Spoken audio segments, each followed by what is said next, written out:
everyone. Just in case you can't hear me, let me know in the chat, please. Sometimes we have sound issues because technology is the reason I became a medievalist. Anyway, if you have questions as I'm going along and talking, please feel free to pop them in the chat and I will get to them in a timely fashion. Otherwise, I do kind of have a vague outline for today. So today we are talking about immersive medievalism and my experiences with that, my best practices, my lessons learned, and how maybe you too can create an immersive medievalist experience at events that you attend or that you even organize. So I guess we need to start with what is immersive medievalism, because this term actually can scare people. Oh, and also I'd like to say welcome to one of my channel companions, Terangreal. I'm not certain which language it is. Terangreals, anyway, I apologize for butchering your screen name. Thank you so much for being a supporter of my content work and for joining us today. So, what is immersive medievalism? The term can really scare some people. And that is because they imagine it to be things that it doesn't have to be. So, immersive medievalism for me is not about perfection of kit, about perfection of physical surroundings. The immersive experience for me is about the interactions, the way we interact with each other in a medieval environment, the way we discuss things, the sort of activity we do. It's not about looking as though you stepped out of a portrait on a microscopic level. So getting that out of the way, other people might have a different idea of what immersive is. And in fact, at a recent event, sorry, turn those dings off. At a recent event that I attended, we had some people who didn't understand about the interactions and staying in sort of the period that we were recreating.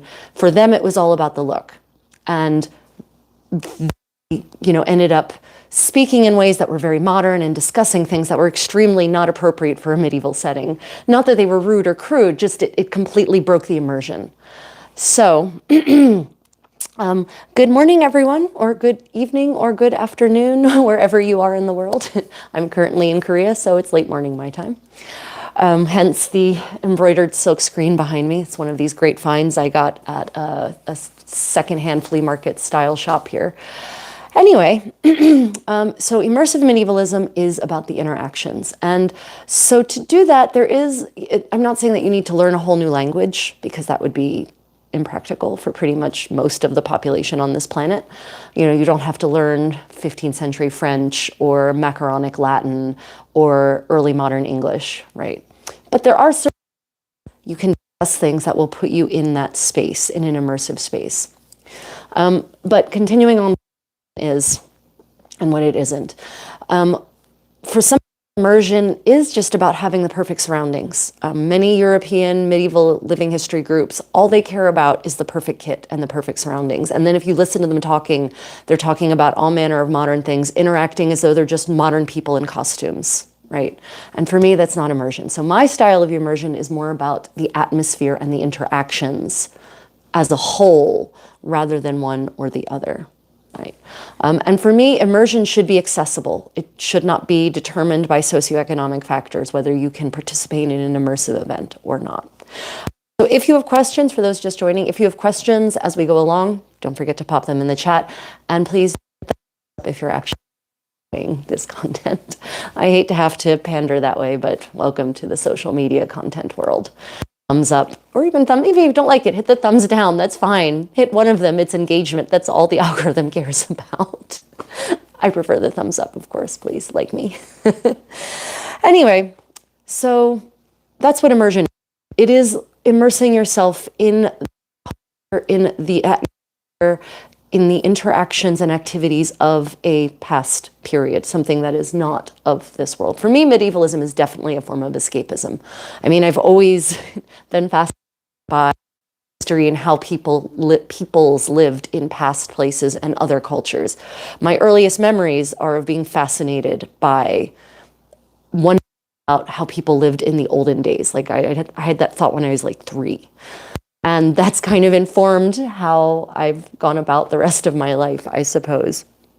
So what that means is that, for me, it's about exploring past peoples and other cultures, but it's also about exploring them firsthand to sort of pull myself out of the modern world, because the modern world is great. Don't mistake me. I mean, I would want to, some people ask me, would you like to live in the 15th century? And the answer is no. No, I would not. And if you study enough of the culture and the medical science, especially the medical science of the time, you will decide you don't want to either. There are many beautiful things about the 15th century, about the cultures, the various cultures all over the world, actually, in the 15th century. China was, the age of discovery for China. They sent out their great fleets and they were exploring the world before the Ming took over and they shut everything down. Korea basically had the Sejong the Great. He was an extremely erudite king, right? In Europe, of course, where if there's this courtly culture sort of underlying horrible, but also movies are being made, great literature is being created, beautiful clothing, music, beautiful dance, excellent food, right? So the 15th century has a lot going for it in many places across the globe. It also has a lot not going for it. And so on the balance, now just he's the one, especially had the short end of most of the sticks, whether it was political power, personal power, or healthcare, and survivability of childbirth. Also not particularly great in the 15th century. So no, I don't want to live back then. But there are aspects, the beautiful aspects of those cultures and those times and those places that I do enjoy recreating, hence the immersive medievalism.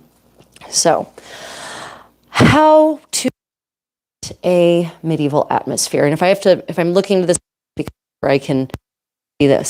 Seriously, sound problems? Okay, hold on. Nope, that's good.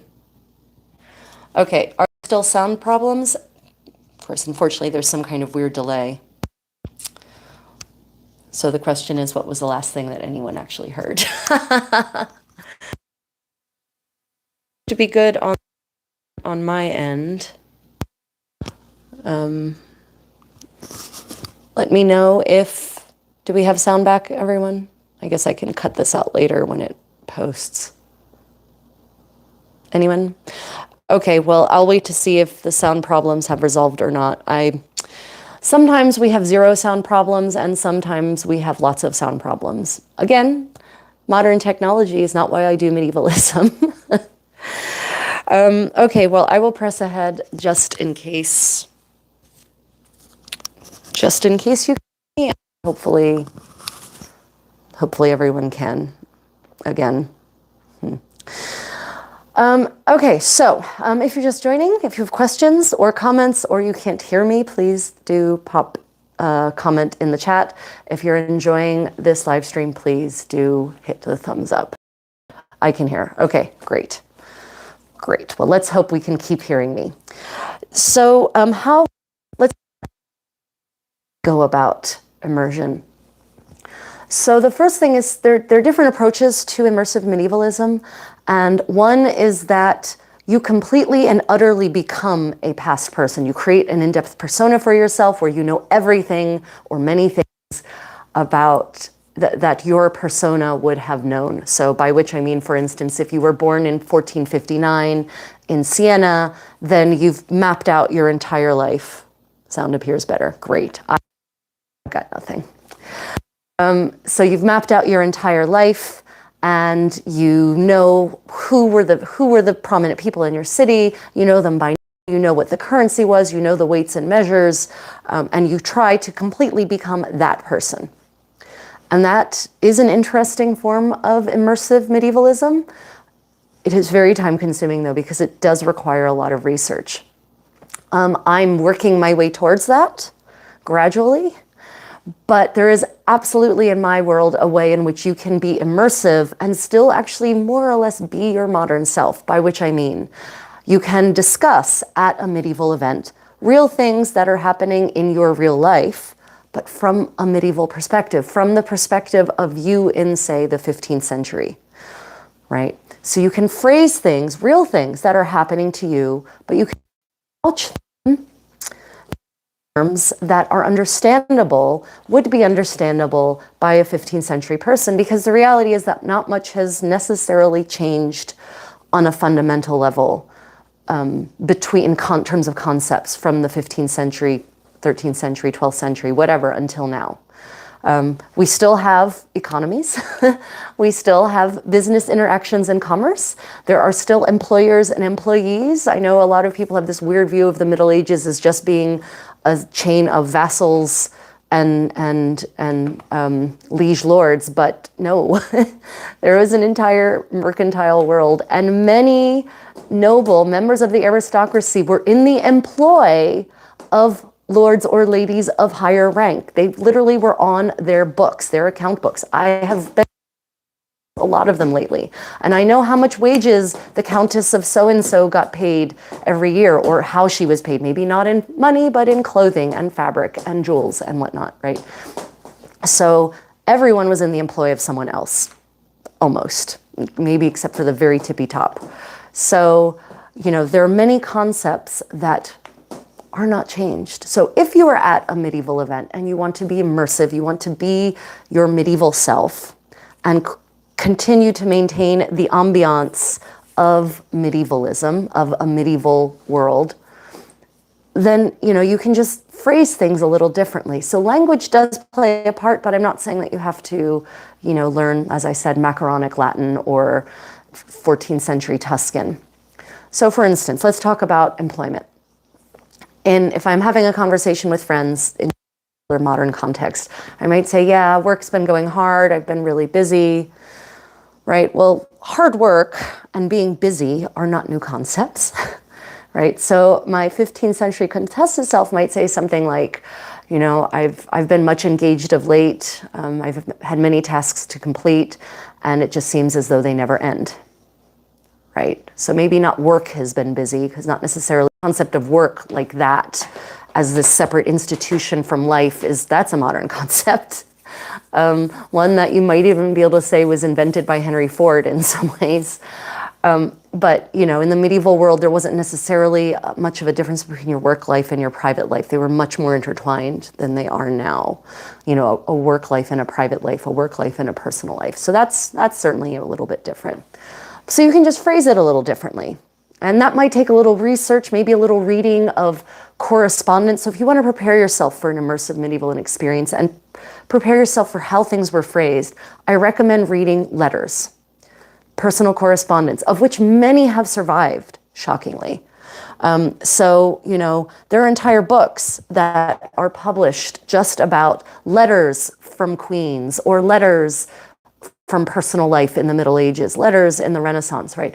Reading these letters, even in translation, will give you an idea about what the sorts of things that people discussed, how they discussed them, and allow you to start filling in those blanks about how people interacted. So I guess what immersive medieval is to start reading correspondence.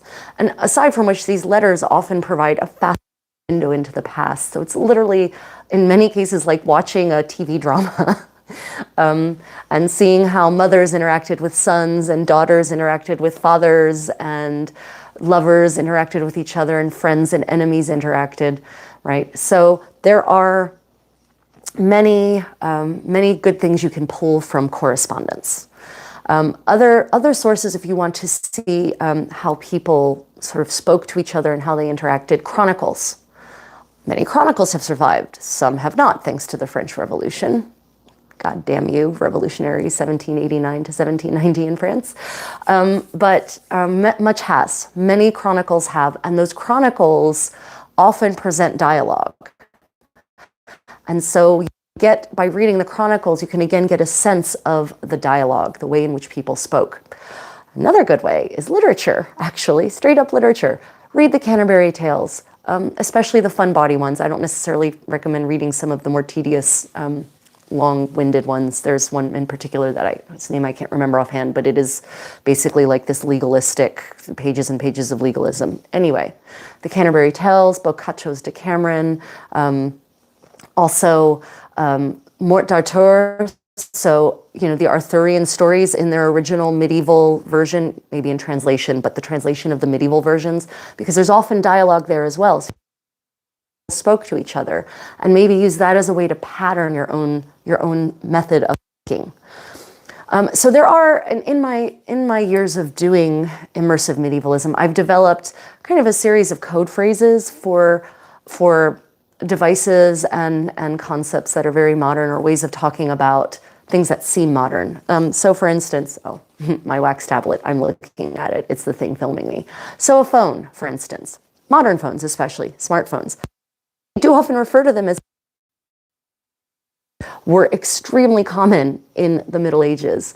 And here's the thing, if you're at an event and let's say you need to recharge your phone, don't recharge your phone, re-wax your tablet, because wax tablets actually needed to be re-waxed. The wax would wear away and you'd actually send them to the tablet maker and he would re-wax them for you, right? So for example, phrases like, I've re-waxing my tablet. Good evening and welcome, thank you for joining us.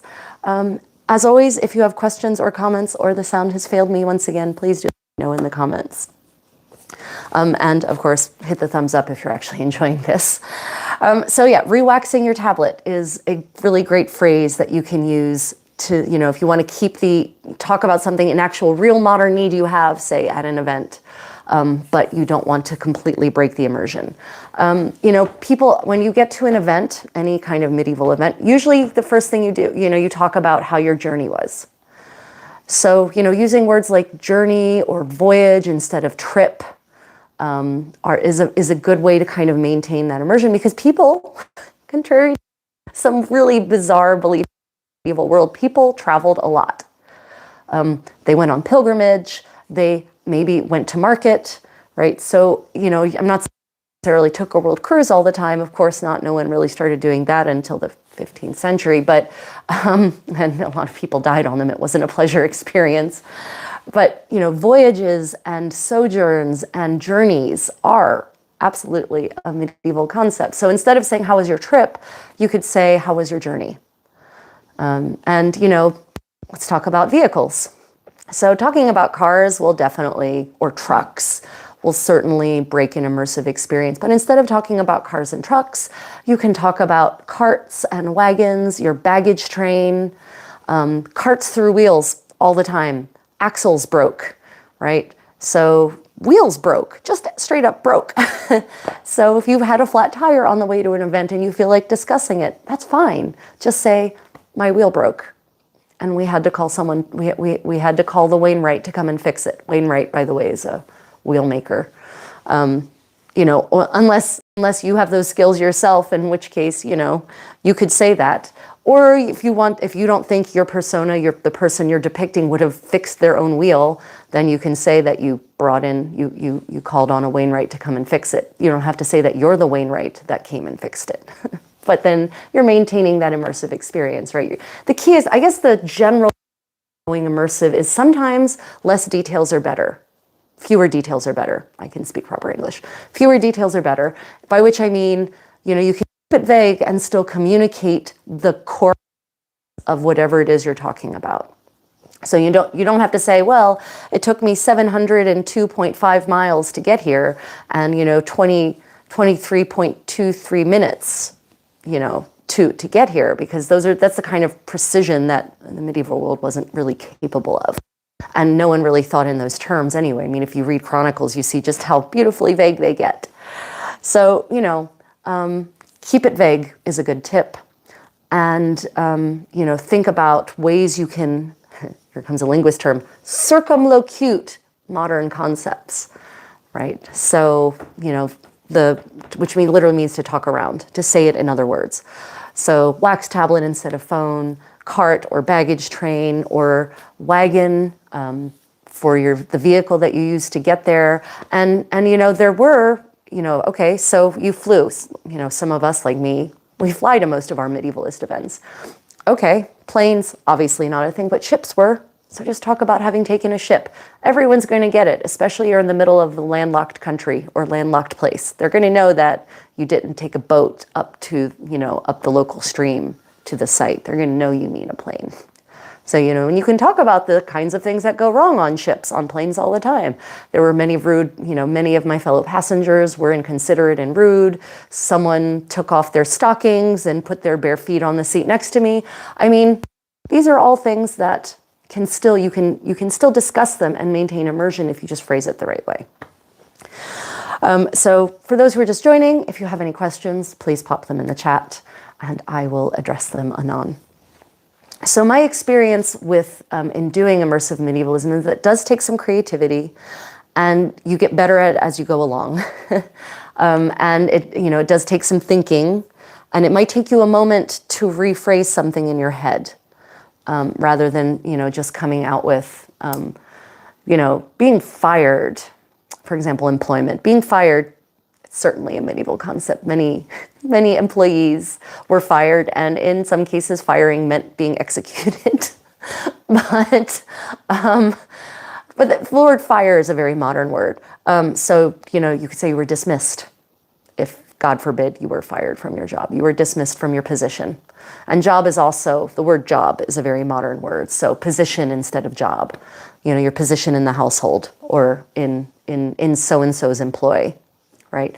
If you're in the military, if you're in the armed forces, you can talk about, depending on your country of origin, you can talk about being in the King's Army or the King's Navy or the Queen's Navy, the Queen's Army, whoever your respective head of state is, right?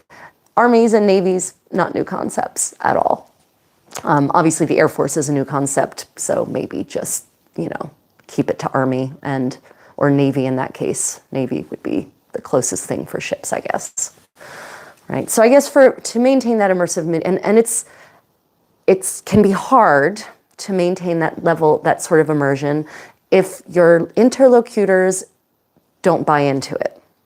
So that brings us to our next point, which is buy-in, because it can be very hard to maintain that sort of, immersive talk and that immersive behavior and attitude if your interlocutors, the people to whom you're speaking, refuse to play along. So that means that immersive medievalism might mean you actually need to gather people around you, form your own. If you're at an event that isn't itself fully immersive, you can form an immersive pod. Hold on a minute, my kitties are misbehaving. Hey, stop that. That is not your scratching post. They want more food. They've already eaten, but they want more food, so they're misbehaving. Anyway, back to immersive medievalism. So it might be helpful if you find friends, acquaintances, like-minded individuals who are attending an event you're attending and form your own little immersive pod. Maybe set up in a corner, and you can even announce that you're going to have sort of an enchanted corner at the event where immersion will be maintained, and the goal is to try to keep the courtly atmosphere alive. So that's how I started doing it, was by just forming my own little pods at events. And then I found enough people who were interested in an immersive medievalist experience that I was able to start hosting entire events that were announced as being immersive, and that therefore attracted only people who were interested in that. So, if you are interested in promoting immersion wherever you are, then maybe start by gathering like-minded people, finding the like-minded people, gathering together, having your own little section of an event, and then see if you have enough people to run your own event. Now, I will tell you that from experience, immersive events are much better on a small scale. They're much better as an intimate affair, 30 people maximum, because beyond that, there's a temptation to fall out, people to come out of the immersion because they feel like, I don't know, it just that's what seems to happen beyond 30 people. And with 30 people, you can really get that sort of that more intimate atmosphere of a medieval household that will probably actually encourage everyone to stay in the theme of the affair. Yeah. So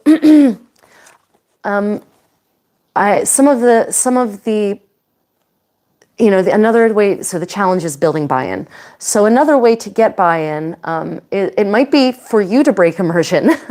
Actually, if they're not getting what's happening, if the person you're talking to isn't understanding what you're trying to do, and that's fine. Maybe they don't understand or know even what immersion is. or as in some organizations, what in persona is. You could actually break immersion and just explain to them what you're trying to do and see if they'd be willing to play along. And I think one of the ways to encourage everyone to try to join you in the game is one, to encourage, right? Carrot, not stick. So it's really best not to say you're doing it wrong. In fact, don't ever say that. That's just not a nice thing to tell anyone unless someone's life is on the line, right? You're doing it wrong should be saved for life and limb situations, in my opinion. There are many better ways to encourage a different behavior and to encourage people to join you in what you're trying to do than you're doing it wrong.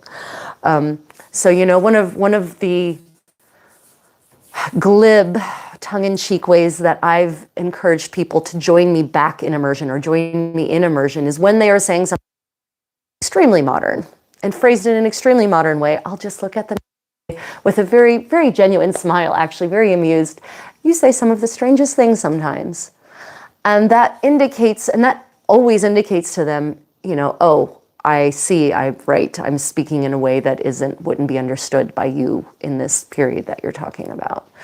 You know, or, you know, I do love it when you know, say such funny things, something like that, right? To encourage them to join me back, to indicate, because some people fall out of immersion accidentally. Like, it's not like they set out to be non-immersive and to ruin your fun. No, it just happens, right? Especially if you're talking to someone you know really well. That can be a real danger. If you're talking to someone with whom you're like best buddies, then the danger can be to fall into whatever your best buddy routine is.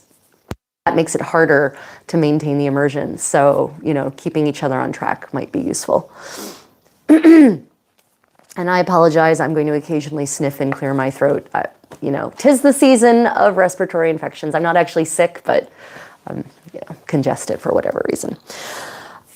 So other tips for encouraging immersion are to actually, if you're going to do an event that is immersive, then maybe have a workshop or workshops leading up to the event on encouraging people, teaching people how to say things in different ways.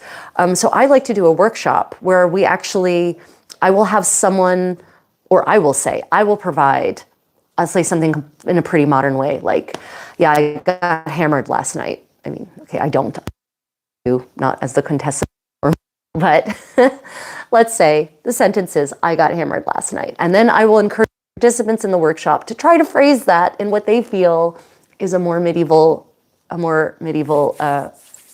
method, more medieval fashion.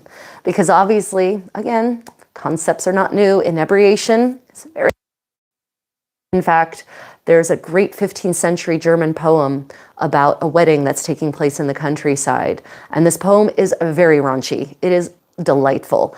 And there's this scene where the dancers are dancing and they're paying an egg, using eggs to buy dances from the piper. So the piper is accepting eggs as the currency. That was their currency in this part of Germany, in the country, was eggs instead of coins or whatever. Eggs are probably more sustainably valuable than coins are. There's no about eggs. And so one dancer would say, I would like this song for one egg. And then someone say, no, I don't want to dance that. I'll give you 2 eggs if you play my song instead. So it goes along like that. And as the wedding progresses, they get more and more inebriated until finally the piper says in the poem, I am so drunk that I cannot carry a tune, but the dancers are so drunk that they do not care. So inebriation, not a modern concept. By which I mean, so back to our phrase, I got hammered last night. So instead of I got hammered last night, you could say I drank way too deeply into my cups. I over-imbibed. I enjoyed the fruit of Bacchus way too much. I mean, there's lots of different ways you could phrase it. But that's a good phrase to use to kind of get people to think differently, to think more creatively. And so if you want to encourage immersion at events, then maybe hosting some of these very informal, fun little workshops. You can do it online. You can do it on Zoom or whatever your online meeting platform of choice is. It doesn't have to be in person. And actually, maybe not in person via Zoom might allow people the sense of anonymity that they can think on their own and then come up with the answer rather than people looking at them for an answer. But in these workshops, I encourage everyone to try to take a different crack at the phrase, rephrasing it. Right. So, if you practice thinking how you would say things differently in a way that seems to you more medieval, then, that will go a long way towards boosting the immersive experience for everyone. So are there questions about anything I've said thus far about how to immersion, how to create immersion? There's some, I'm letting you, dear viewers, think if you have any questions. While there are many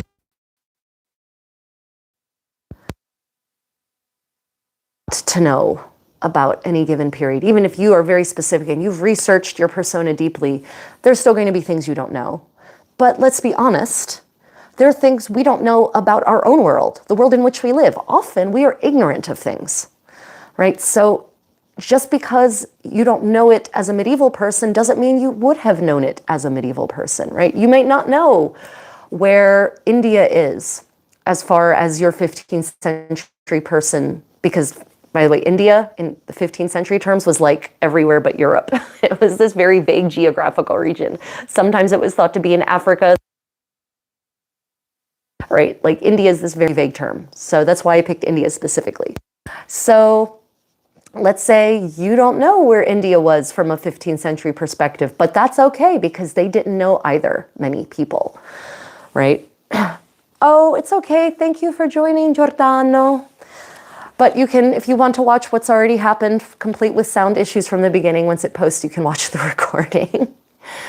Right, so another way to maintain the immersion is don't sweat the small stuff. If you don't know something as your 1462 self, then admit it, because your 1462 self probably may have not known it either. There are so many things that are much more precise in our modern world, knowledge-wise. Geography, history, we're much more bound up in dates and specific locations of places. And the medieval idea about historiography was much closer to legend and myth than to what we think of as history. So that what a 15th century person would have been unlikely to know the dates when Julius Caesar was assassinated, or when Alexander the Great died, or they would have had a vague idea that it was a long time ago, and that's about it.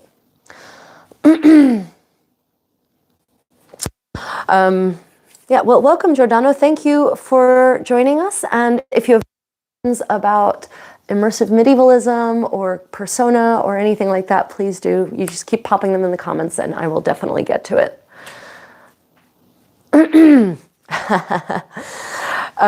So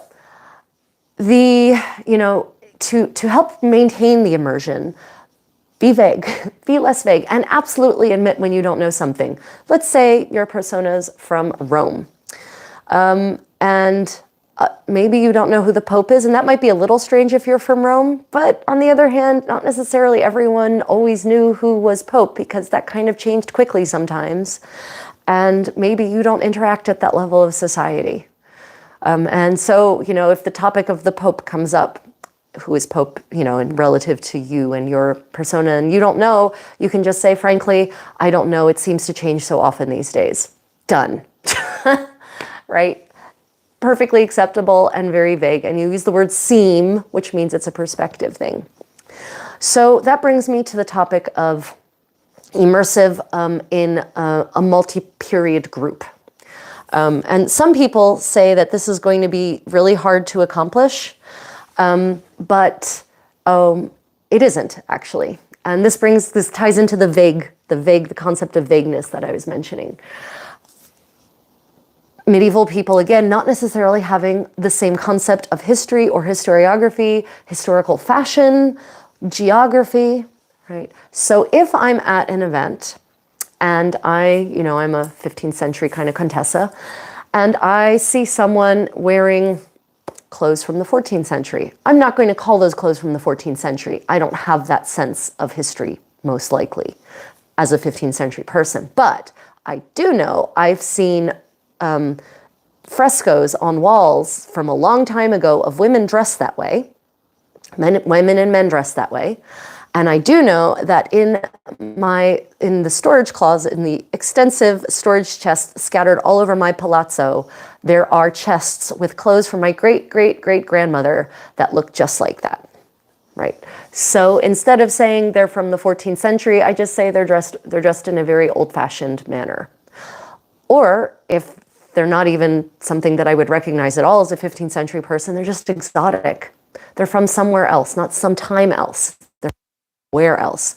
So that's kind of a conceit that if you want to go full immersion, you really need to maintain in your mind. People from other periods aren't from other periods.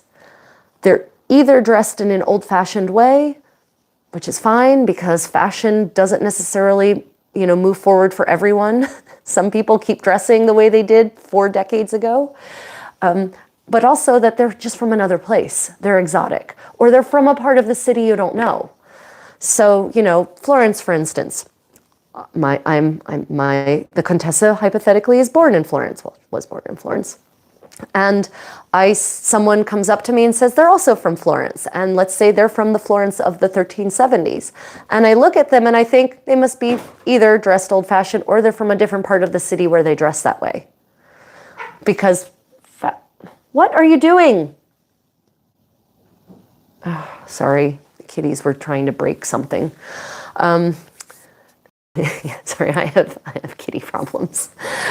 So what that means is that, they're either old-fashioned or they're exotic, or they're from a different part of the city that I don't know.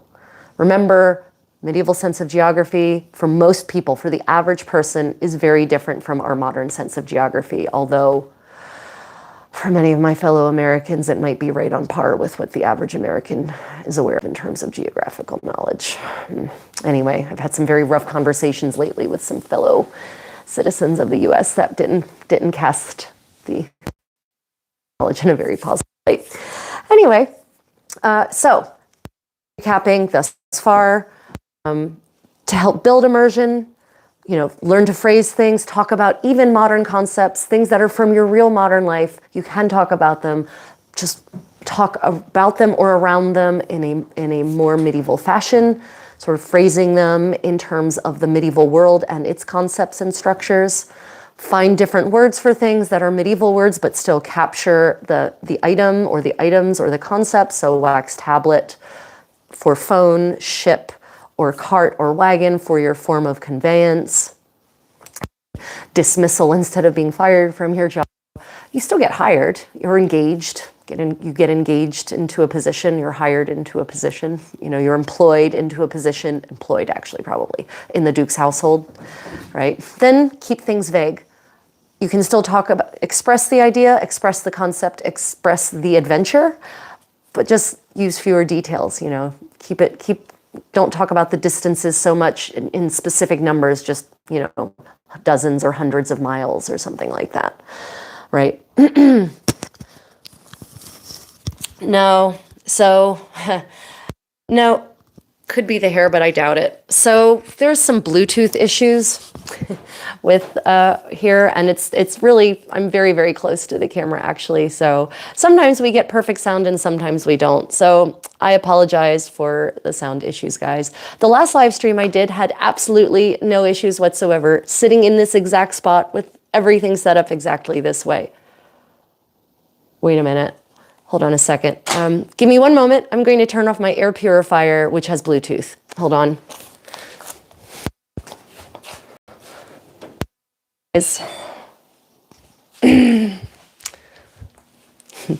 I forgot that my air purifier is this giant Samsung beast that is super sophisticated and it automatically has Bluetooth enabled. So I just turned it off. So we'll see if that helps at all. Yeah. The kitties turned it on. Actually, the cats. It's a giant pillar of a machine, and the cats actually get on top of it. And literally, I swear to God, they hit that power button on purpose. So they turn it on and off because I think they like the dinging noises that it makes, because it's a Korean machine. So of course it makes music when you turn it on and off. And I think my little ornery kitties actually enjoy that. Anyway, let's hope the sound fixes out. I apologize, everyone. Yeah, welcome to my world. Yeah, here in Korea, so many devices are Bluetooth enabled. And I mean by devices, I mean appliances. Like, I'm pretty certain my fridge has bloody Bluetooth. I don't want my fridge talking with anyone, thank you. Anyway, back to my points. So let's get to talking about creating the ambiance. So I am perfectly capable of going full immersive. Yeah, it's touchy. It is so true. I am perfectly capable of going full immersion in a completely undecorated environment, because from my I have what I call the Contessa mindset. From the Contessa mindset, I view things that wouldn't be appropriate or wouldn't be known to my 15th century self as just being exotic and foreign, and maybe not to my aesthetic taste. So instead of saying, gosh, this is such a modern site, for instance, the Contessa would say, it's very interesting, decor you have here. It's not exactly to my taste, and it's certainly not how I would choose to decorate my own palazzo. But I wouldn't say, oh, it's so awful and modern in here. Right? So if you want to express opinions about, the space you're in as being not appropriate or not period, as they say, there are ways to phrase that without actually breaking immersion. Because here's the other thing. Sorry, I'm going to step back for a moment to ways to break immersion, ways to stay in immersion. Another key conceit to immersion is that you are in that time and place, which means that you're not talking about, let's say, specifically me, the 15th century. I'm not talking about things in the 15th century like they're in the past. For me, they are the present. So I don't talk about dances they used to do unless I'm literally talking about dances that are no longer being done in the 15th century. I talk about dances that people do now. I don't talk about clothes that people wore in the 1480s unless the 1480s is actually the past to me, to the Contessa. I talk about things people are wearing.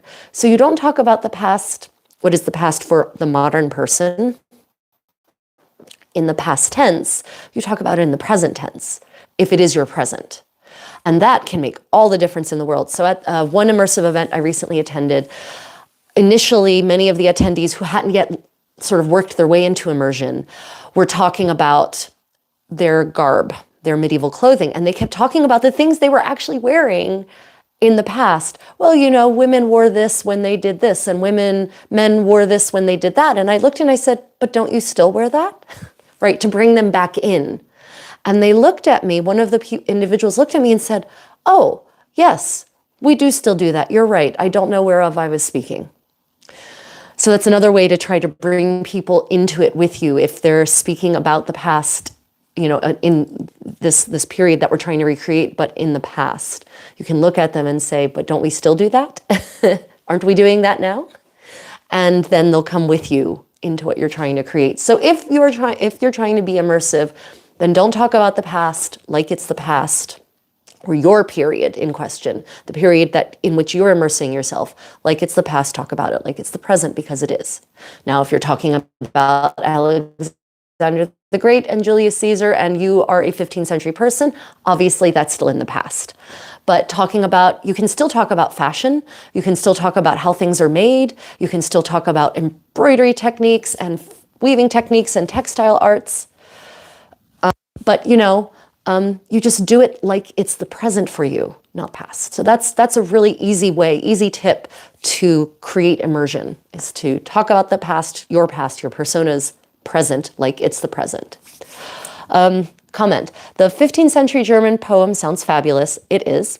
Can you give a name and reference so I can look it up? Yes, but I don't have it on hand. After this, I will go to my library, I will pull out the book, and I will post it in the comments under this video when it publishes. So I promise you, I will get you that source, because the poem is actually part of for those who read, it's in German. So either read, if you can read German, then great, or maybe Papagao or any of these translation apps might be able to get you an understanding.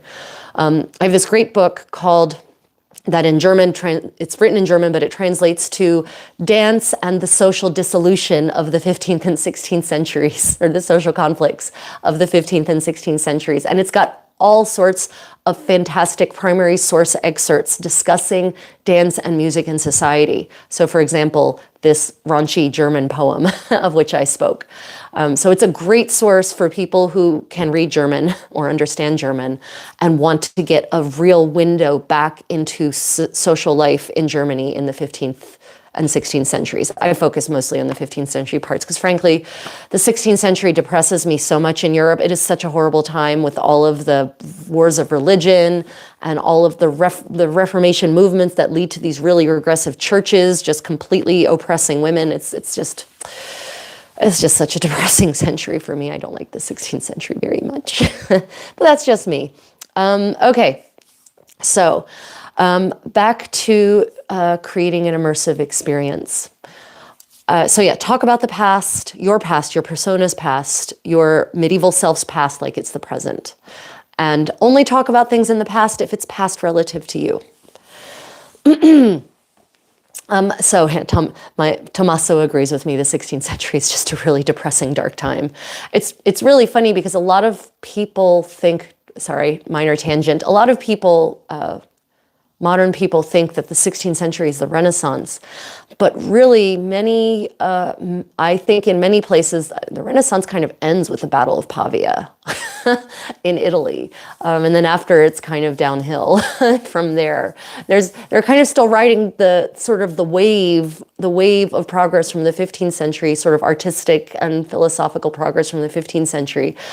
But it starts going downhill after the Battle of Pavia, in my opinion. But hot opinion of the day. The Renaissance ended with the Battle of Pavia. Express your thoughts in the comments below. I mean, I'm not that married to the idea, but that's kind of, it's my feeling. And actually, I've read other historians, actual properly titled and degreed historians, who kind of agree with that the Renaissance ended with the Battle of Pavia. But then there's also this idea that, I need a drink of water, that the whole concept of the Renaissance is actually outdated, and I'm kind of leaning more towards that there wasn't a Renaissance, there was just a gradual progression from the first millennium on forward of philosophical thought and ideas and scientific progress and exploration. You know, the medieval church was not actually that anti-science, and not anti-science the way people think it. The whole anti-science movement came with the Counter-Reformation, actually. And, you know, in many cases, many of the scientists making progress were monks and priests in the Middle Ages anyway. So, you know, the idea of sort of a medieval period, in other words, an age between the ancient and the modern world, that's literally what medieval means, and a Renaissance, those concepts are actually increasingly considered outdated in historian communities. And I'm increasingly leaning towards that belief because it's really hard once you start actually reading primary sources that describe people's lives, that depict people's lives, and you read about government structures and concepts and commerce and economy and war and leadership. You really start to realize that there isn't really this like break where the Middle Ages ended. God knows there definitely wasn't really a dark age, except for maybe right after the Justinian plague when things did get dark because like 90% of Europe died. Never talk about that in history, do they, though? There wasn't really a dark period. So was there really a Renaissance, or was it just sort of, you know, a progression on through? Yeah. So... tangent over, back to immersion and how to create it. So from my immersive self, for my Contessa self, I try to maintain the conceit that, one, I'm in the 1480s now, and anyone around me who doesn't fit in my 1480s frame is either old-fashioned or exotic. And if, let's say, there's people there who are dressed in clothing and depicting personae from future periods, then I tend to just refer to them as being very avant-garde, either exotic or avant-garde. And actually, if people start talking in about modern things, I'll also sometimes say, my goodness, that sounds very avant-garde.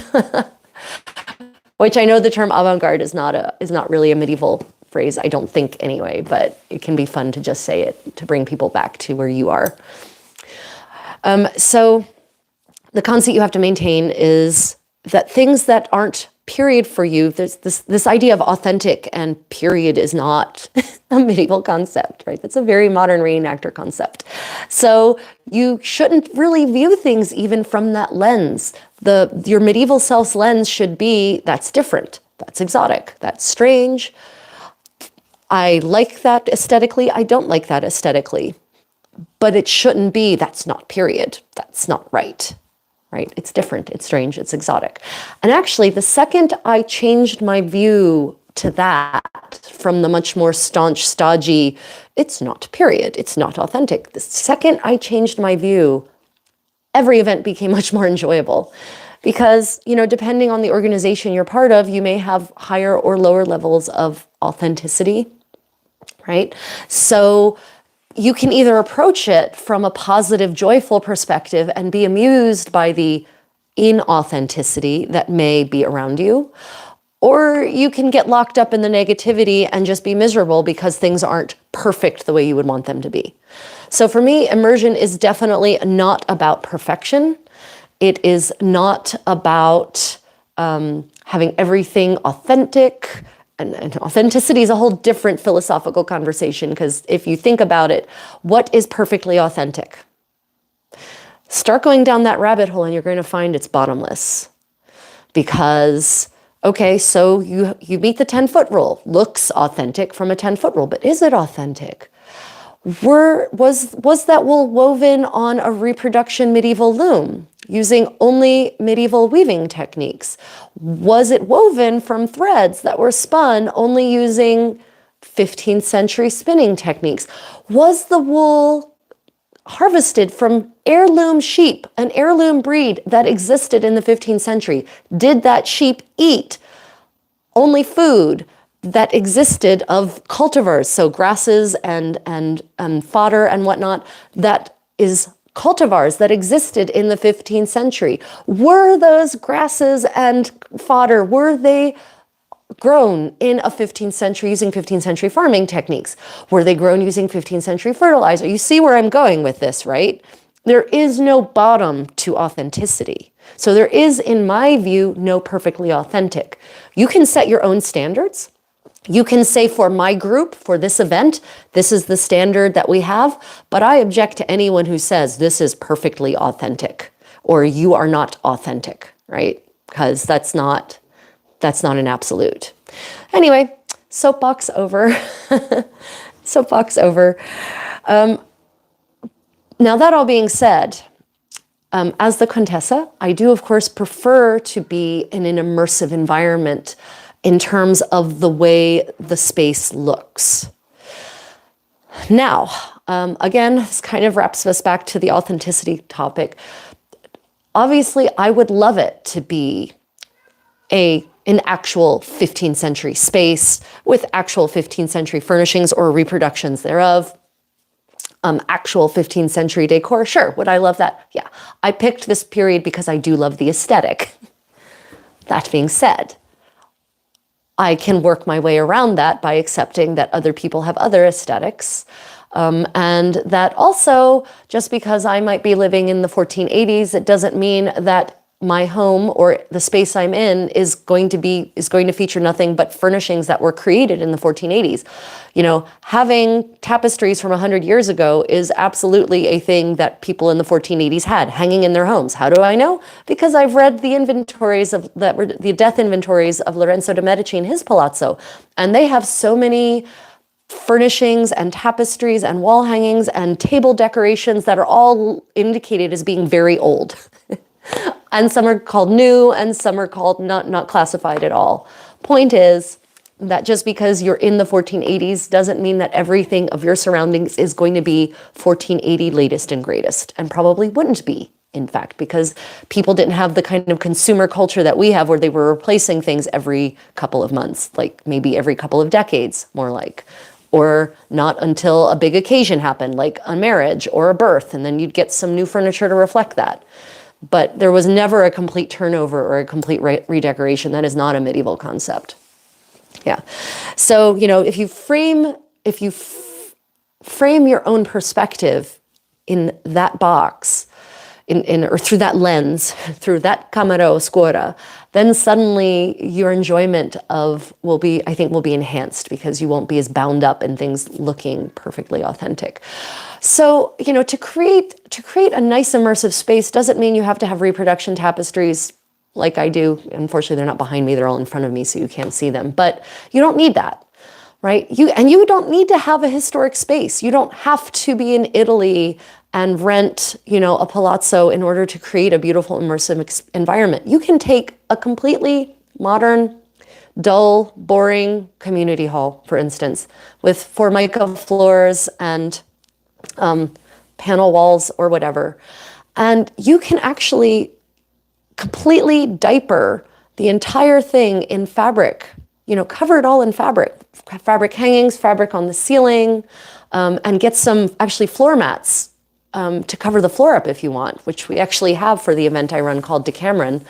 We actually bought these massive medievally patterned fake straw floor mats that we literally cover the entire floor with, and it makes this beautiful space, and it just completely makes the environment just beautiful and immersive. And they weren't expensive, and we reuse them. So you can just literally cover the space in fabric. If you want to go the extra step, you can get these straw mats to put on the floor, and you actually tape them to the floor so they're solidly down. Cover tables in plain white tablecloths, and by which I mean go to Goodwill and get sheets, just white sheets. Medieval people loved white tablecloths. Tablecloths covering everything. And then already you've created a space that already feels much more medieval.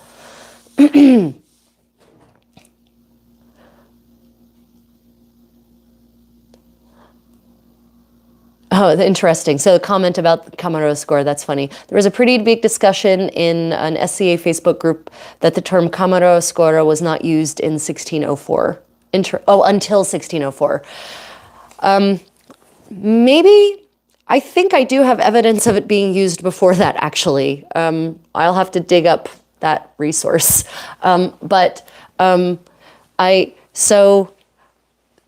So here's an interesting, thank you for bringing that up. That's an interesting point. And it brings me to this. When people ask me if something is period or is not period, I actually try to frame it positively, because you can't prove a negative.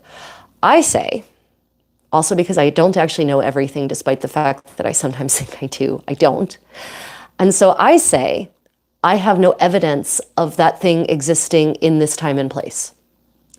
Not that it has been disproven to exist, because you can't prove a negative, but that I don't have any evidence of it being done or existing. So I don't have evidence of people dancing galliards in the 15th century. I haven't found it. I haven't seen it.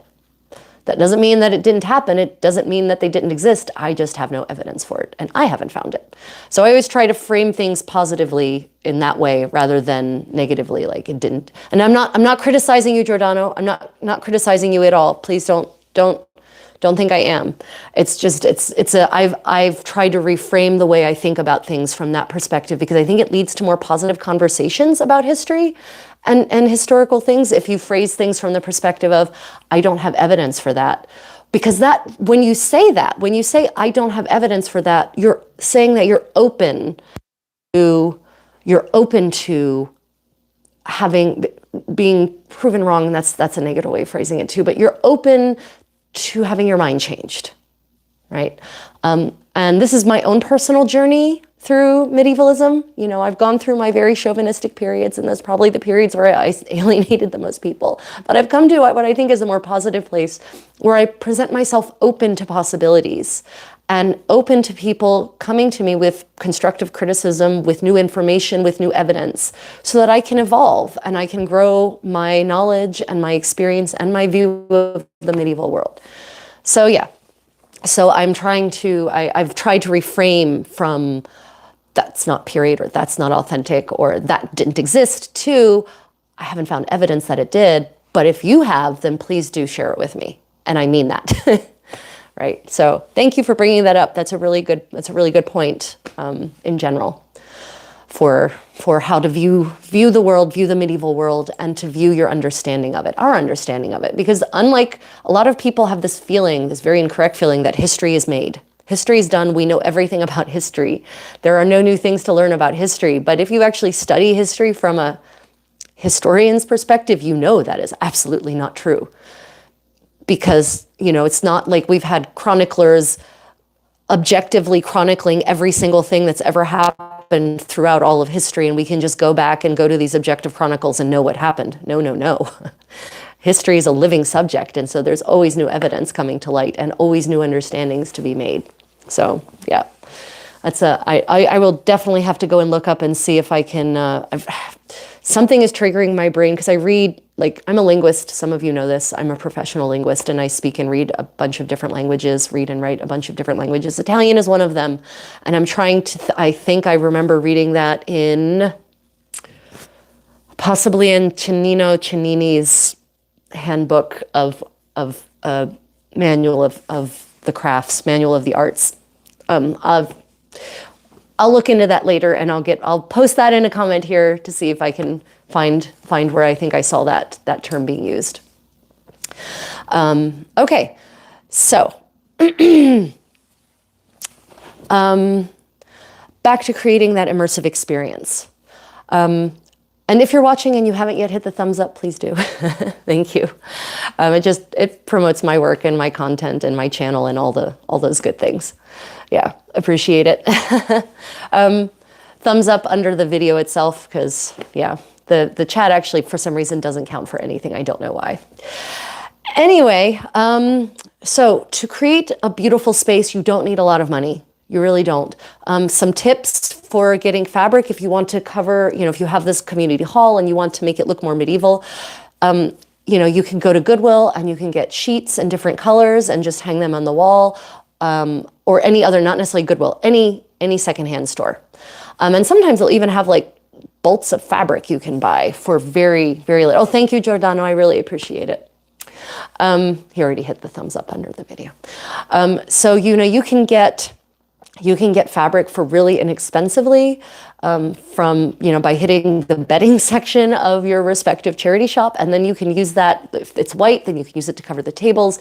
If you have a color scheme for your immersive event, which is very authentic, by the way, there were many festivities that were color themed. Sometimes in the heraldry of the visiting potentate, if there was a great visitor coming, or the colors of the heraldry of the reigning prince, in capital P, right? Or in a random choice of colors. So Charles the Good, Duke of Burgundy, held a white party once. Yes, that's right. He decided that the theme color would be white, because what more conspicuous way can you consume fabric than by spending thousands of dollars on an ensemble that is white and then having it as a garden party? I am not kidding you. So this white party was very legendary even in the 15th century. It was the stuff of legend. So having a color-themed feast or ball or garden party is very authentic. So if you pick a theme for your event, a color scheme for your event, then you can go and look for, fabrics in those colors from secondhand stores. But also, you can often, if you are near a major city, there are often serious fabric outlets. I mean, the kind that are kind of scary on the inside, where you're worried that you're going to be buried in an avalanche of rolls of random fabric, but you save a lot of money by risking your life and going into those sorts of places. Oh, great. Got it, Giordano. Okay. If you live near these major metropolitan areas, then often there are actual proper fabric outlets. And you cannot order from them online. But you can often get entire rolls of fabric in a color of your choice for dollars, mere dollars, especially the lower caliber fabrics. And honestly, if you're hanging fabric on the wall, it doesn't need to be silk, even though, of course, for the Duke of Burgundy, it would have absolutely been silk. But it's not, sorry, my condottiero just came home for lunch. The kitties all ran up expectantly thinking that he's going to feed them. Yeah, they do. Anyway, you don't need to buy expensive fabric if you want to create a beautiful space, right? Especially if you're on a tight budget. But it's an easy way to create a beautiful space. And I've seen actually many events by various organizations, including the SCA, where they took a very big space, like a gymnasium, and they covered the entire thing in beautifully colored fabrics. And it just was transformed into this amazing, like the sort of great hall you would have imagined that would have been specifically built for, say, the Feast of the Pheasant or the Tournament of the Cloth of Gold or Edward III's Arthurian Round Table tournaments, right? These are all things that really happen, by the way. There's a lot of accidental authenticity that happens in organizations like the SCA, literally building spaces at camping events, right? That is something that real potentates really did. And they would build great halls that were modular, that were temporary structures, and that were dismantled after the event, even sometimes made of brick and stone, dismantled after the event. And so we can only find sometimes the footprints of them. I think Edward III's, they actually found, I think it was Edward III's the footprint for his Arthurian Great Hall, for his Great Arthurian Round Table tournament. I think it was Edward III's of England, since there were Edwards and Kings in other places. So, to create an immersive space, you don't have to have an authentically medieval space, because obviously pretty much only if you live in Europe or certain parts of Latin America, maybe certain parts of Florida and St. Augustine, I'm thinking, you're not going to find an authentically medieval space.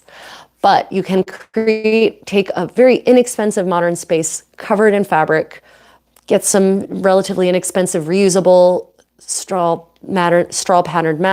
patterned straw mats for the floor, cover your tables in white sheets, and there you can, it's already a big step up towards creating that magical space. Yep. Right, so my notebook has gotten eaten under my seat somehow. Okay, so the challenges, we talked briefly about this, I'll recap. The challenges are getting buy-in, and obviously, try to follow the encouraging methods I've suggested. Also getting sufficient number of people to go immersive with you, but that's something you can build over time. And I can guarantee if you start talking about in-persona or immersion as an in-persona activity, then that's something you'll actually get more buy-in for. Because I think a lot of people, it's not for everyone. Right? There are many people who just want to dress up in medieval clothes, eat medieval food, use medieval implements, maybe fight in a medieval style, but they don't want to actually act like medieval courtiers or whatever their persona might be.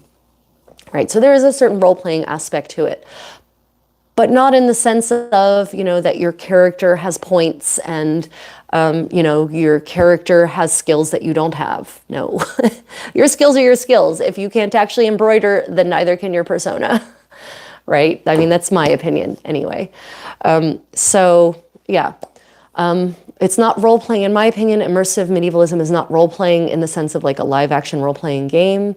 It's only role-playing in the sense of you are playing your role as you as you would have been in this role in the 15th century. Does that make sense?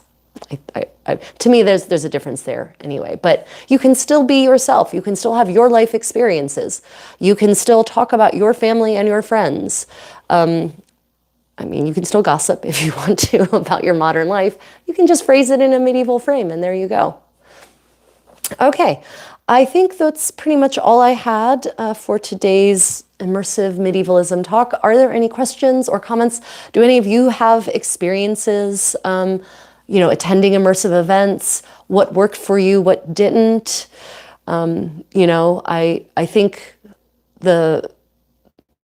the most frustrating things for me is when you're trying to do an immersive event or an immersive corner, and there are people who are coming and they're engaging with me and they're not actually trying at all. They just want to engage with me, but they don't want to try to maintain the immersion.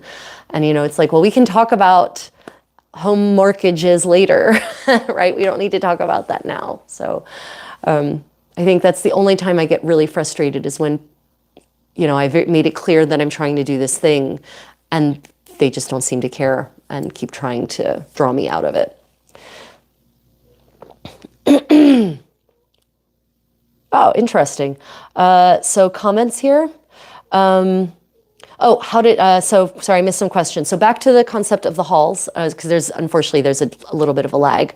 How did they find evidence of these temporary halls? So in the case of Edward III's, they were excavating, I think, to build something. And how do we stumble across most of the forgotten pieces of our past? In Europe, it's nearly always because they're constructing something new. And anytime in pretty much all of Europe, anytime you start a construction, you have to have, it's by law, an archaeological survey. And so the archaeologists come in and they find stuff. That's how they found Richard III. They weren't looking for him, per se. He was an accidental find, right? So I think they were building something, and the archaeologists came in and they found this medieval thing, this foundation. It was just the foundation that was subterranean, the part that was actually below the ground. Apparently, when they took the hall down, they decided it wasn't worth the effort of digging up the foundations. So they found this foundation. They dated it to the 14th century, and based on the other artifacts they found around it. And then they started corroborating it with records, because Edward III's court, lots and lots of records, so many records, the wardrobe accounts, the expense accounts, royal orders, so many records have actually survived from Edward III's of England's reign. So we can get a really rich picture of life in England, in the court, especially at that time. And so they were able to corroborate the evidence against the documentary records with where it was and how it was shaped and that sort of thing. So there's a documentary on it even. Might be a Time Team thing. It might have been a Time Team documentary. I think it was. So yeah, that's how they found evidence, like the actual evidence. And these temporary halls are also mentioned. They're mentioned in expense accounts because, you have to pay workmen for it. So in expense accounts, they'll say things like, Master so-and-so paid for the bricks for the hall for the tournament. That's kind of how the entry will go. And so that's how you get an idea that something is being built, because the expense accounts tend to go into a little bit of detail about the purpose for the thing that is being bought, the materials that are being bought, or the reason that the workman is being paid. Not just that they were paid, but for what. I mean, in Lord Howard's inventory, who would become the Duke of Norfolk under Richard III, who was elevated to the Duke of Norfolk under Richard III, his expense accounts actually go into so much detail as to say, 1 shilling paid to so-and-so for carrying the books from London to our estate, right? They literally go into the detail of who actually carried the items and how much they were paid to deliver, like the courier service, how much the delivery people were paid. So you can really get a real idea. It's expense accounts. I know it sounds boring, but expense accounts are one of the best windows into the material culture of the past, but also into the history of what's going on. Because in Lord Howard's expense accounts, there is an entire long section about all the people he was paying, all the men-at-arms he was paying to be in his entourage to go and fight the Battle of Towton. Wasn't called the Battle of Towton in the expense account, but if you look at the date and you know when the Battle of Towton happens, you know why he was arming up, right? So it's a very interesting way to corroborate various aspects of histories to look at these expense accounts. Yeah. So the next comment, Gulf Wars, which is an event of the Society for Creative Anachronism. It's held in Mississippi every year in Marchish. So Gulf Wars has a boatload of permanent buildings. Sadly, nothing of the Italian influence. Yeah, so, if you're lucky enough to have a site, an event site where you are allowed to actually build permanent structures, then that's pretty neat. Yeah, that is a benefit. And then the other comment is I'm actually heading to the site this weekend to put a roof on the new pavilion we are building in my household's camp. Yeah, see? Exactly. You are doing something that is extremely authentic. And I know most people didn't start doing things like that in the SCA because they were seeking to be authentic. It was just, they wanted to have nice spaces at these long, protracted camping events, spaces to which you can retreat when the weather goes straight to hell, because it will always go straight to hell at some point. And yet, this is, when I say accidentally authentic, our medieval forebears were very much into permanent or semi-permanent structures for grand festivities and tournaments and deeds and feasts and celebrations. So not a new concept. And if you really start looking into the field of the cloth of gold, which is, depending on the way you look at history post-medieval, because it's, early 16th century. But I would almost say the field of the cloth of gold might be one of the last medieval tournaments. It's my opinion. In terms of medieval knightly culture and the medieval household and the way the medieval household worked. It might be one of the last great medieval tournaments to actually happen. But if you look at the field of the cloth of gold and the logistics for it, and all of the buildings they built that had plumbing, like there were plumbed fountains that they built that actually flowed wine, like all over the site, not just one, multiple, all over the site. And they had built kitchens and, great halls, and they built lodging, and there was one hell of it was basically like Penzig with a bigger budget. Pretty interesting and impressive. So if you're just joining, if you have any questions, let me know in the comments. We're actually wrap up our immersive medievalism discussion. I'll give everyone a last few minutes to put any questions or comments in the chat. If you're enjoying this, please do remember to hit that thumbs up. And if you do have time when this posts and actually publishes, if you have time to go and just leave even an emoji in the comments. Even an emoji just triggers the engagement algorithm and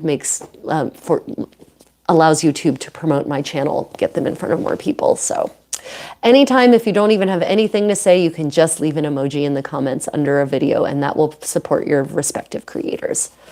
Yeah.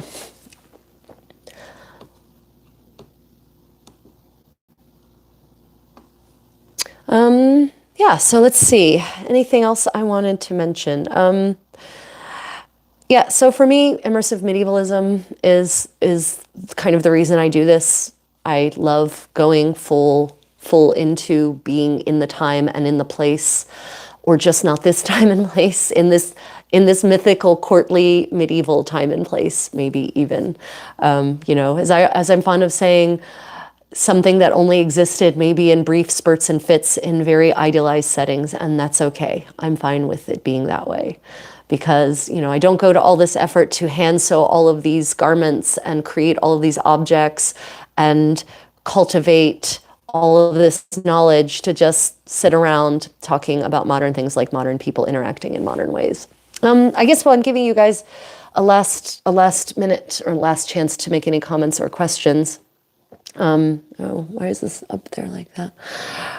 I will say that another way to create an immersive experience is to, trying to get the chat to go down so I can actually see what people are commenting, is to do things that are medieval, right? So someone pointed out to me, it's really easy to be immersive if all the activities you're doing are basically medieval in nature, if the foods you're eating are medieval in nature, if the things you're reading, if the songs you're singing, if the music you're playing is medieval. So I guess from that perspective, more authenticity of activities will definitely help with the immersive experience. For me, I will say I can make a lot of exceptions for authenticity and authentic surroundings.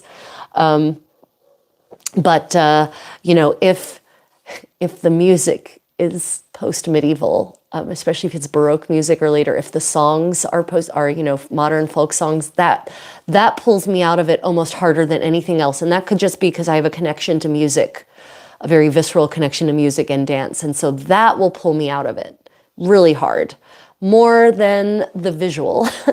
So that could just be the way my crazy brain is wired. But really, if the things you are doing are medieval in nature, then it's much more easy to maintain that medieval atmosphere. And medieval activities actually are one of the few aspects of authenticity that don't require more money, usually.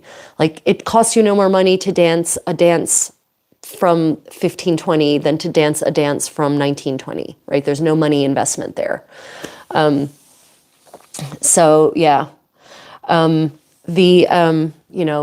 if you're playing medieval games and you're eating medieval foods and you're telling medieval stories and you're singing medieval songs and you're dancing medieval dances, then the immersive experience, it becomes easier. And also because then over a prolonged event, you actually have medieval things to discuss, like you have actual medieval activities to discuss. So wow, I really enjoyed that dance. That was a lot of fun. Great. I didn't enjoy that dance. It was dull. Yay. Ooh, that song was beautifully sung. Excellent. Ooh, I did not like that song at all, right? So, if you're actually doing medieval activities, then you can talk about them in the present because they're or the recent past because you're literally experiencing them, and that becomes part of the immersive experience. So, yeah. I think that's pretty much all I had to share with you guys today. Are there any other questions or comments for anyone? I will say that coming out, I let everyone get any last questions or comments. Coming out this month, before the end of the month, I will be getting the part 3 of my Dressing the Burgundian Contessa video out, hopefully the last in that series. And I plan on getting out the final chapter of my new Gomorrah project. On the slate, I actually have some fun videos on medieval rings and medieval badges, the 2 separate videos that'll be coming out. And I plan on actually starting some new projects now that I've finished my eternal 2-week project. So I'll be making actually some clothing for my condottiero. So for the people out there who've been begging for gentlemen's clothes from the 15th century Italy, it will be coming your way. And I'm also going to be doing a dressing the Florentine condottiero video series where I will show the steps of getting dressed for gentlemen in 15th century Italy. But I mean, the steps basically apply for pretty much all of 15th century Europe. It's all the same layers, even though they might look slightly different, but it's basically the same layers. So we've got some good content coming out. So I really appreciate all of you out there who've been supporting me in every way you can. I appreciate my channel members. I appreciate my Patreon supporters. I appreciate those of you who just watch 30 seconds of the ads and hit the visit advertiser button. I appreciate you guys who hit the thumbs up and leave comments and just watch. I really do appreciate all of you supporting me on this journey to share my knowledge and experience of medieval and Renaissance culture and life, and I hope we can continue to do so together. Oh, wait, did I miss a question? Hold on a minute. Right, question, sorry. Do you have a link for Immersive Decameron event? I do. And I will pop that. I can actually pull that up pretty quickly. Okay, so I run this immersive event called Decameron, and maybe I should have led with that. It actually started as a gathering for just intimate friends, just like in the Decameron during the plague, during COVID. We retreated to the countryside and we engaged in medieval pleasures for several days as an escape from the plague. And that has grown into an immersive regular event now. And we actually have it at a site in Alabama.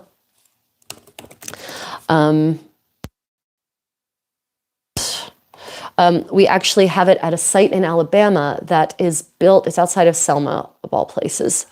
Not expected, I know. And it is built as a medievalist site. And it's actually quite nice. Yes, it's not. Is it 100% authentic? No. But it's got a great atmosphere. It's got very Tudor, half timber style structures. It's got a great hall that they're constantly improving, and the site is actually just beautiful. And you are far enough away from modernity that you can actually really immerse, because there isn't loud traffic. There's an occasional car, but not often, and there's not bright lights, and it's a pretty. So this is the page for the event. Dalwhinnie, exactly. It is Dalwhinnie. This is the page for the event.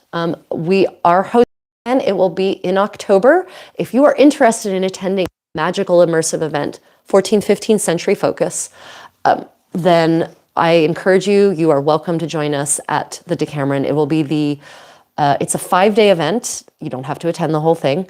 But we actually go from Wednesday to Monday morning, so that you get the whole weekend. And we actually do things all the way through until Monday morning. So you don't lose, most of Sunday to just packing up and going home or whatever. We have feasting, we have dancing, we have professional live music, we have professional dance instruction, we have storytelling. We do daily readings from the Decameron and from other related tomes of fun literature. We play games, we gamble, all sorts of dissolute things. We take walks around the lake with our musician, with our Master Albrecht playing the lute as he follows us. We go out to the Hermitage on the other side of the lake and kill ourselves with smoke that doesn't flow freely from the little cabin where we hold it.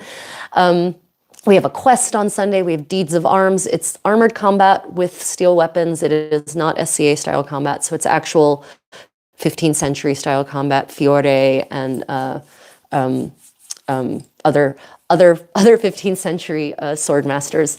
So we have Deeds of Arms, and we lounge about on the lake on turkey rugs and command dances and picnic and tell stories. It's a really magical time. So if you're interested in trying a really immersive, intimate experience, the next Decameron will be early October this year, actually. So I posted the link. Hopefully it showed up for you, but maybe, I'm not certain. Sometimes the chat doesn't allow external links. So if the link is not in the chat, I will post it also in the description and in the comments when the video posts. So for those who are interested in joining us at Decameron, you can check out the link for the Facebook group, and then I think from there you can actually have a separate photo page, but you can request access to the separate photo page. Yeah, but you can see lots of pictures from our gatherings there. Okay, let me just make sure I didn't miss any other comments. So comment, this was a great presentation. Thank you, John. Your approach to outside of your persona's time experience in a positive way to engage. Many thanks for your time and effort. I'm glad. I wasn't certain how useful or interesting this was going to be. So thank you for sharing that feedback. I really appreciate that. Okay, any other questions or comments? I think I said so, but I'll confirm. It is Dalwhinnie is the site indeed. And yeah. Penzic, haha, at Penzic, I have an immersive encampment, an immersive Decameron style encampment. We call it Belfiore. And if you are interested in joining an immersive encampment for the kind of immersive experience I've described, basically it's like Decameron, just at Penzic. We just do our own thing in our camp and, go out and have fun and picnic and stuff. So if you are potentially interested in joining an immersive encampment, and again, if you don't do 14th or 15th century, that's fine. Remember what I said. For us, it's more about the interactions and the activities, less about the look. More about the interactions, less about the aesthetics. So if you're interested in joining an immersive encampment, let me know in the comments. And I will get you hooked up with that. And I think maybe with the comments, the permanent comments, because the chat sometimes vanishes forever. Okay, well, everyone, I'm going to wish you all a lovely morning, afternoon, evening, wherever you are throughout the world. Thank you again for your support, everyone, and I look forward to our next interaction. Have a lovely time, everyone. Stay creative. Bye.